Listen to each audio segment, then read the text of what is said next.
आज यहाँ पे आए हुए सभी वकील साथियों को मेरा नमस्कार, सबको मेरा प्रणाम।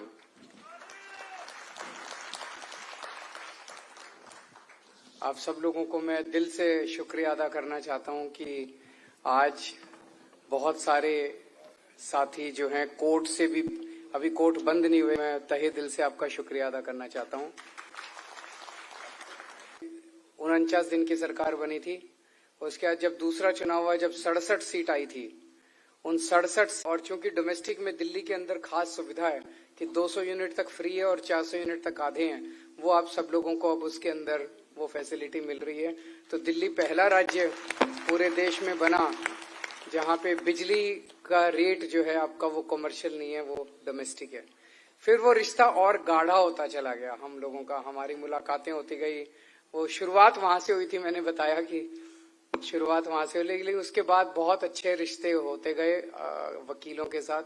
और फिर आप लोगों की मांग थी कि वो हेल्थ इंश्योरेंस और लाइफ इंश्योरेंस का वो किया जाए, उसके लिए भी बहुत सीरीज ऑफ मीटिंग्स हुई।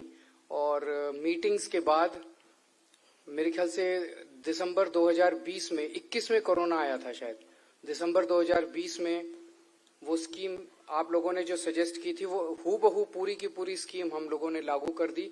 और ये भगवान का ही कुछ चमत्कार था। वो कहते हैं ना, ऊपर वाला एकदम टाइम पे आपकी मदद करता है, कि फरवरी 2021 में कोरोना आया और दिसंबर 2020 में ये स्कीम लागू की। और कोरोना के दौरान जितने लोगों को इसकी जरूरत पड़ी, बहुत लोगों को जरूरत पड़ी इलाज कराने के लिए भी, और जिन लोगों की डेथ हुई उन लोगों के लिए भी 10 लाख रुपए इसमें लाइफ इंश्योरेंस का मिलता है और 5 लाख रुपए कैशलेस ट्रीटमेंट के लिए मिलता है। तो बहुत लोगों ने कोरोना के दौरान इसका फायदा उठाया। उसमें भी दिल्ली शायद अकेला और पहला राज्य बना जिसमें इसको लागू किया गया है। पंजाब में अभी तक लागू नहीं हुई है। अच्छा, पंजाब में तो कर देंगे, हमारी सरकार है, तो पंजाब में भी कर देंगे, और भी जगह सरकार बनाओ, बाकी जगह भी कर देंगे।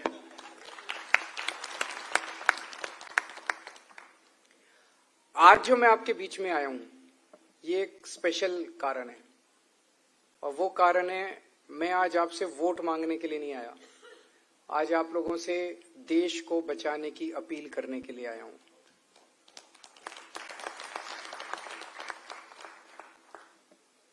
आज हमारे देश के अंदर जो चल रहा है वो अच्छा नहीं है और बहुत खतरनाक है। जो मेरे साथ हुआ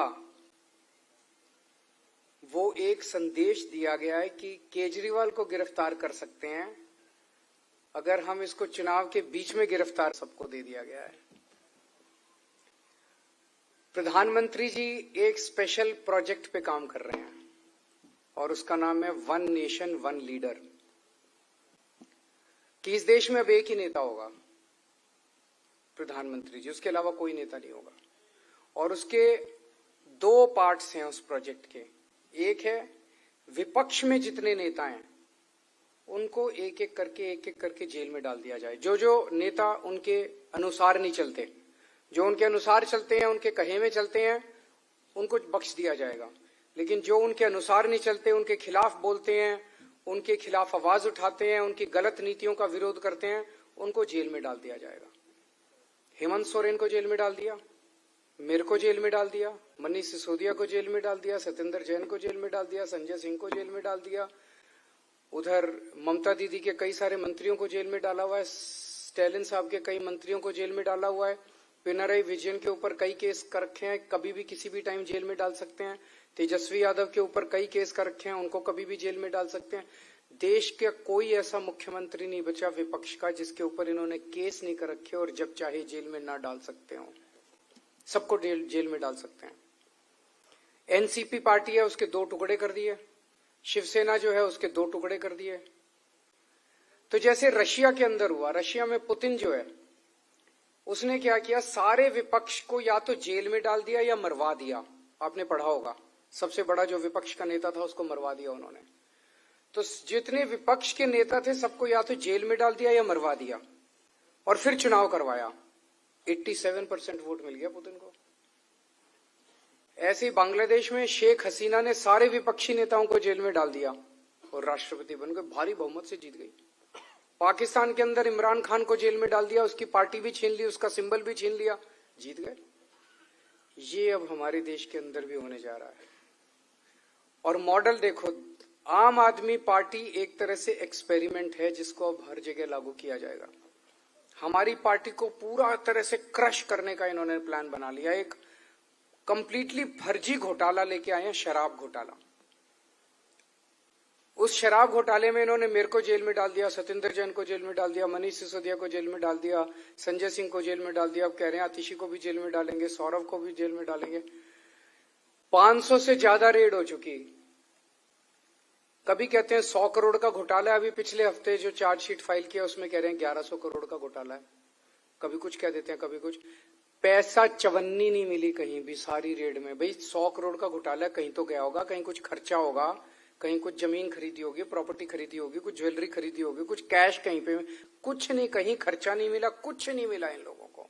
एक थ्योरी बना रखी है 100 करोड़ गोवा गया, 100 करोड़ हवा में चल के गोवा गया और हवा में गायब हो गया सारा का सारा पैसा। कुछ नहीं मिला इनको। मैं एक बड़ा इंटरेस्टिंग बता, इसमें चुनाव के 3 दिन पहले, पंजाब के चुनाव के 3 दिन पहले अबोहर में प्रधानमंत्री जी ने रैली करी और उस रैली में उन्होंने कहा केजरीवाल भारत के 2 टुकड़े करना चाहता है, खालिस्तान बनाना चाहता है और खालिस्तान का प्रधानमंत्री बनना चाहता है। ये क्या है? जैसे गुड्डे गुड़िया का मंत्री तो मेरे पूरे देश में वोट मिल रहे हैं। आपको अगर लगता है हमारे 4 नेताओं को गिरफ्तार करके अब जेल में डाल दोगे, देश 400 नए नेता पैदा कर लेगा आम आदमी पार्टी के। आप इस भरोसे में मत रहना। आपको लगता है हमारे बैंक अकाउंट सीज कर लोगे, ये जितने देश के अंदर पता नहीं कितने बैंक अकाउंट खुल जाएंगे आम आदमी पार्टी के और उसमें करोड़ों करोड़ों रुपए भी डलवा देंगे देश के लोग। आपको लगता है एक अकाउंट सीज करने से आम आदमी पार्टी बंद हो जाएगी? बंद नहीं होने वाली। आपको लगता है हमारे को दफ्तर खाली करा दोगे, 100 दफ्तर दे देंगे आम आदमी पार्टी को पूरे देश के अंदर, इस देश के लोग। आम आदमी पार्टी को अब कुचलना नामुमकिन है और यही मॉडल वो इस देश के अंदर लागू करना चाहते हैं। तो अब आप सब लोगों को अगर ये दोबारा आ गए तो इस देश के अंदर जनतंत्र नहीं बचेगा।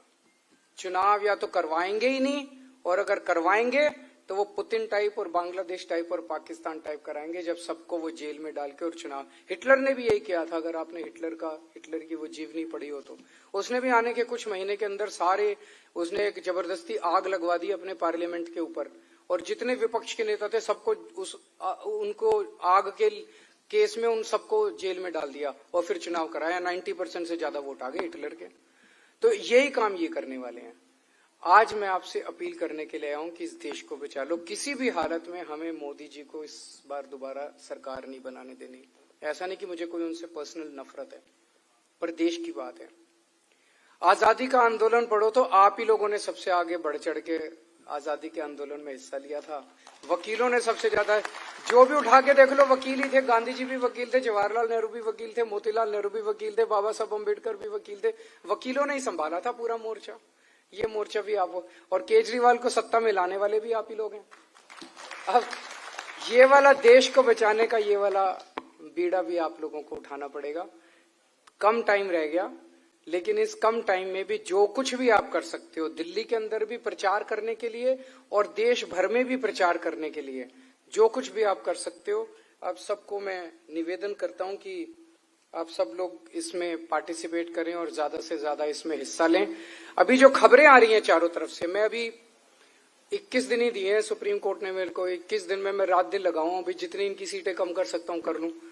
तो मैं कुरुक्षेत्र गया, हरियाणा गया, पंजाब गया, बॉम्बे गया, भिवंडी गया, महाराष्ट्र गया, जमशेदपुर गया, लखनऊ गया इन दिनों में।